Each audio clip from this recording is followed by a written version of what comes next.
ഞങ്ങളെല്ലാം പല റൂമിലോട്ടായിട്ട് മാറ്റി. എന്നിട്ട് എൻ്റെ അടുത്ത് കുറെ ചോദ്യമൊക്കെ ചോദിച്ചു. എന്തൊക്കെ ചോദ്യങ്ങൾ ചോദിച്ചു പോലീസ്? എൻ്റെ അടുത്ത് അങ്ങനെ കുറെ കാര്യമൊക്കെ ചോദിച്ചു. നീയൊക്കെ ആ കൊച്ചുങ്ങളെ എന്തോ ചെയ്തേ, അവന്മാര് പറഞ്ഞത് നീ പറയുന്നതല്ല, അങ്ങനെ എങ്ങനെയാണ്. പക്ഷെ ഇവന്മാരുടെ അടുത്ത് ചോദിക്കുന്നത് പോലീസ് മാറ്റി തിരിച്ചു മറിച്ചും തിരിച്ചൊക്കെ ചോദിച്ചു അല്ലേ? ഞങ്ങളുടെ അടുത്ത് കുറ്റം ഏൽക്കാൻ വേണ്ടിയുള്ളത് കുറെ കാര്യമൊക്കെ ചോദിച്ചു. ഞങ്ങൾ പറഞ്ഞു ഇല്ല ഇല്ല ഇല്ലെന്ന് മാത്രമേ പറഞ്ഞുള്ളൂ. ഇവരങ്ങനെയാണെങ്കിൽ എന്റെ കോളറിലെല്ലാം കൂടെ കയറി പിടിച്ചു. എന്ത് പറഞ്ഞു പറയുന്നതെന്നൊക്കെ പറഞ്ഞു. കൂടുതൽ അറിയിക്കൊന്നുമില്ല. ഇങ്ങനെ അയാൾ കോളറിലൊക്കെ കയറി പിടിച്ചിട്ട് പറഞ്ഞ് മര്യാദക്ക് സത്യമായിട്ടില്ലെങ്കിൽ നിന്നെയൊക്കെ ജൂനിയർ ഹോമിൽ കൊണ്ടിടുമെന്നൊക്കെ പറഞ്ഞു. 20 വർഷത്തെ ഇതും തരുമെന്ന് പറഞ്ഞു. എനിക്ക് 20 വർഷം അവിടെ പോയി കിടക്കുമെന്നൊക്കെ പറഞ്ഞു. കുറെ കാര്യം പറഞ്ഞു. പിന്നെ ഇവരാണെങ്കിൽ ലാസ്റ്റ് പറയാ നിന്നെയൊക്കെ ഞാൻ എടുക്കുന്നുണ്ട്, നിനക്കൊക്കെ നല്ല ക്യൂറും തരുന്നുണ്ടെന്ന് പറഞ്ഞിട്ട് ഇവന്മാരുടെ അടുത്തോട്ട് പോയി. ഇതുപോലെ കുറേനൊക്കെ ചോദിച്ചു. അപ്പൊ എല്ലാം പറഞ്ഞു. എൻ്റെ അടുത്ത് തന്നെ കുറെ പോലീസുകാരൊക്കെ പറഞ്ഞു. എൻ്റെ അടുത്ത് ചോദിച്ചു നീ എന്തോ കൊച്ചിനെ ചെയ്തെന്ന് വെച്ചു. ഞാൻ പറഞ്ഞു ഞാനും ഞങ്ങളുടെ അമ്മയും കൂടെ വന്ന മറ്റേ ഇതെന്തോ ഒരു ഇതുണ്ടല്ലോ ലഹരി, അതിൻ്റെതാണ് എൻ്റെ അഡ്മിഷൻ അതിനാ സംഭവം. ഞാനും എൻ്റെ അമ്മ ഉണ്ടായിരുന്നു. പറയാം ഞാനായാലും എൻ്റെ പെൺപിള്ളേരെയും എൻ്റെ അവിടെ കണ്ട് നിങ്ങളങ്ങനെ ലഹരിയായിരുന്നു എന്നൊക്കെ പറയുന്നു. ഞങ്ങളെന്താ കല്ലോ അങ്ങനെ പറയുന്ന സാധനമൊക്കെ അടിച്ചിട്ടായിരുന്നു എന്നൊക്കെ പറയുന്നു. അങ്ങനെ ഒക്കെ പറഞ്ഞിട്ട് നിന്നെ അകത്ത് കൊണ്ടുവിടുമെന്ന് പറഞ്ഞു. പോലീസ് അങ്ങനെ അകത്തോണ്ടിടുമെന്ന് പറഞ്ഞു. ഞാൻ കൊച്ചിനെയൊക്കെ നിങ്ങൾ പീഡിപ്പിച്ച് നിങ്ങൾ ഫോട്ടോ ഒക്കെ എടുക്കുക. എന്നിട്ട് പിന്നെ ഞങ്ങളെ 2 പേരുടെ കൂട്ടുകാരന്മാരുടെ ഫോണുണ്ടായിരുന്നു. അമ്മയുടെ ഫോണെല്ലാം ചെക്ക് ചെയ്ത് അതൊക്കെ ഭയങ്കര സീനൊക്കെ. മക്കളെ നിനക്ക് എത്ര വയസ്സുണ്ട്? നിനക്ക് എത്ര വയസ്സുണ്ട്? എണീച്ച് നിന്ന് നേരെ ഒരു വളി വിടാൻ പോലും പറ്റാത്ത 2 കുട്ടികളുടെ മണ്ടയിലാണ് ഒരു പോസ്കോ കേസ് അടിച്ച് ഏൽപ്പിച്ചു കൊടുക്കാൻ വേണ്ടി കൂടുതൽ പോലീസ് പത്തനംതിട്ട ശ്രമിച്ചതെന്ന് പറയുമ്പോൾ ലജ്ജാവഹം. കേരളം ഇത് എങ്ങോട്ടാണ് പോകുന്നത്? ഓക്കെ, കട്ട് ചെയ്തോ. എന്തായാലും മക്കൾ അവിടെ തന്നെ നിന്നോ അങ്ങനെ നിന്നോ കേട്ടോ. ഞാൻ അങ്ങോട്ട് വരാം. എന്തായാലും ഒരു 2 കുഞ്ഞു മക്കൾ, യഥാർത്ഥം പറഞ്ഞാൽ നമ്മളിപ്പോൾ മാധ്യമങ്ങളിൽ കൂടി കണ്ടതനുസരിച്ച് നോക്കുകയാണെങ്കിൽ കുറച്ച് വലിപ്പമൊക്കെ ഉള്ളവരെന്നാണ് കരുതിയത്. പക്ഷേ ഇത് നോക്കുമ്പോൾ ഒന്ന് ആലോചിച്ച് നോക്കണേ, ഈ വളരെ കുഞ്ഞു കുട്ടികളുടെ മേലിലാണ് ഈ കൂടൽ പോലീസ് വളരെ മൃഗീയമായിട്ട് പീഡന കേസ് തലയിൽ വെച്ചു കൊടുക്കാൻ ശ്രമിച്ചത്. അത് മാത്രമല്ല നിങ്ങളോട് എന്തൊക്കെ പറഞ്ഞോ? ഇവരുടെ മുഖം കാണിക്കുന്നില്ല, കാരണം കാണിക്കാൻ നിയമവശാലക്കാർ കൊച്ചുകുട്ടികളാണ്.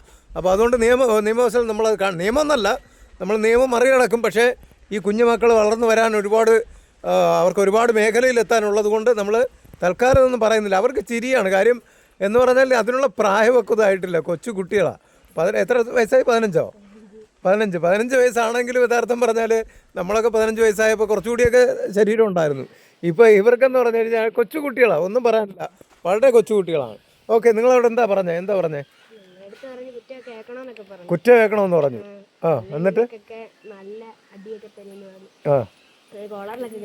കോളറിൽ കയറി പിടിച്ചു നിങ്ങളെ.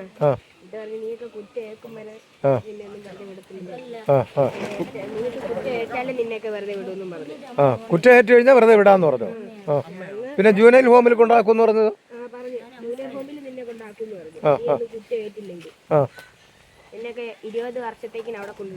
20 വർഷം ജൂനിയർ ഹോമിൽ ഇടുന്ന. അങ്ങനെ ഇടേണ്ടത് ഈ പെണ്ണെന്ന് പറഞ്ഞ 13 വയസ്സായ ഈ പെണ്ണെ അറിയോ നിങ്ങൾക്ക്? തൊട്ട് താഴെ അല്ലേ? നിങ്ങളുടെ വീടിന്റെ ഈ വീടിന്റെ തൊട്ട് താഴെ. ഏത് വീട്? ഓടിട്ട വീട്. ഇപ്പോൾ ഇവിടെ ഉണ്ടോ? ശരി, അയൽവാസികളാണ്. ഓക്കെ. ശരി, വേറെ എന്തൊക്കെ പറഞ്ഞു പോലീസുകാർ? നിങ്ങൾ മയക്കുമരുന്നൊക്കെ ഉപയോഗിക്കുമെന്ന് ചോദിച്ചോ? ഞങ്ങൾ മയക്കുമരുന്ന് അങ്ങോട്ട് ഉപയോഗിക്കുന്നൊക്കെ പറഞ്ഞു. ഞങ്ങൾ മയക്കുമരുന്ന് എന്താ കല്ല് അങ്ങോട്ടൊക്കെ പറയുന്ന സാധനമൊക്കെ ഞങ്ങൾ ഉപയോഗിച്ചിട്ടുണ്ടെന്നൊക്കെ പറഞ്ഞു. കല്ല് പിന്നെ മയക്കുമരുന്നൊക്കെ കയ്യിലൊക്കെ കുത്തി വെക്കുന്നു. എന്നിട്ടാ നീയൊക്കെ നിന്നേന്ന് കള്ളത്തരം പറഞ്ഞു കൊടുക്കുന്നൊക്കെ അവര് പറഞ്ഞു. എന്നിട്ട് നിന്നെയൊക്കെ അകത്തുകൊണ്ടിരുന്നു പറഞ്ഞു. ഇവിടെ അല്ലാതെ കിടക്കുന്ന കേസെല്ലാം നിന്റെയൊക്കെ തല കെട്ടി വെക്കുമെന്നും പറഞ്ഞു. അല്ലാതെ ഈ തെളിയാത്ത കേസുകളൊക്കെ നിങ്ങളുടെ തലയിൽ കെട്ടി വെക്കുമെന്ന് പറഞ്ഞു.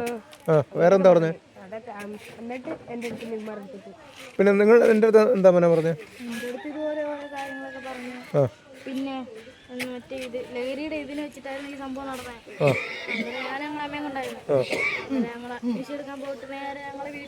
ഈ വേറൊരു പയ്യനെ അടിച്ചു എന്ന് പറഞ്ഞല്ലോ, തല്ലിയല്ലോ പോലീസ്? നിങ്ങളുടെ മുമ്പ് വെച്ചാണോ?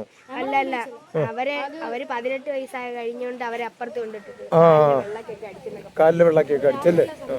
അവരെണ്ണം പറഞ്ഞിരുന്നു പറഞ്ഞു കൊറേ അടിക്കില്ലെന്നൊക്കെ പറഞ്ഞു. എന്നിട്ട് ഇവര് അടിച്ചെന്ന് പറഞ്ഞു. ശരി. ശരി ശരി, ഓക്കെ ശരി. എന്തായാലും നമുക്ക് നടപടി എടുക്കണം. പോലീസ് ഉദ്യോഗസ്ഥർക്കെതിരെ നടപടി ഉണ്ടാവണം. ശക്തമായിട്ടുള്ള നടപടി പോലീസ് ഉദ്യോഗസ്ഥർക്കെതിരെ ഉണ്ടാവണം. അത് മാത്രവുമല്ല, ഇവർക്ക് അനുഭവിക്കേണ്ടി വന്ന മാനസിക പീഡനം, ആ മാനസിക പീഡനത്തിന് തീർച്ചയായിട്ടും